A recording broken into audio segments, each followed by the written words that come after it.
அஸ்ஸலாமு அலைக்கும் வரஹ்மத்துல்லாஹி வபரகாத்துஹு. கணியத்துக்குரிய சகோதர சகோதரிகளை, நாம பார்க்க வந்திருக்கிற இந்த இடம் வேற அரிஷ் அப்படின்னு சொல்லப்படும், வேற ஹாத்தம் அப்படின்னு சொல்லப்படும்.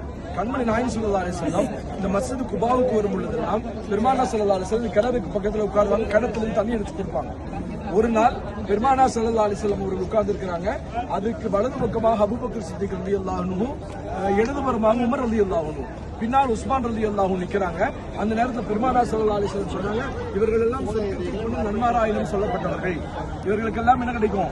சொர்க்கத்தை கொண்டு நன்மாராயணம் சொல்லப்பட்டவர்கள். அபூபக்கர் ரலியல்லாஹு அன்ஹு, உமர் ரலியல்லாஹு அன்ஹு, உஸ்மான் ரலியல்லாஹு அன்ஹு அவர்களை பார்த்து சுப செய்தி சொன்ன இடம் இந்த கிணறுக்கு பக்கத்துல. பெருமானா ஸல்லல்லாஹு அலைஹி வஸல்லம் ஒரு மோதிரம் அணிஞ்சிருந்தாங்க. அந்த மோதிரம் பெருமானா ஸல்லல்லாஹு அலைஹி வஸல்லம் உடைய வஃபாத்துக்கு பிறகு சையதுனா அபூபக்கர் சித்திக் ரலியல்லாஹு அன்ஹு அவருடைய கைக்கு சையதுனா அபூபக்கர் சித்திக் ரலியல்லாஹு அன்ஹு அதை அணிஞ்சிருந்தாங்க. அதுக்கு பிறகு அவங்களுடைய வஃபாத்துக்கு பிறகு சையதுனா உமர் ரலியல்லாஹு அன்ஹு அவருடைய கைக்கு போச்சு. அதுக்கு பிறகு உமர் ரலியல்லாஹு அன்ஹு அவருடைய வஃபாத்துக்கு பிறகு சையதுனா உஸ்மான் ரலியல்லாஹு அன்ஹு அவருடைய கைக்கு போச்சு.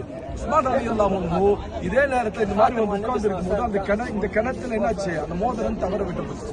அது விழுந்ததுக்கு பிறகு அதை தேடி பார்த்தா கிடைக்கல.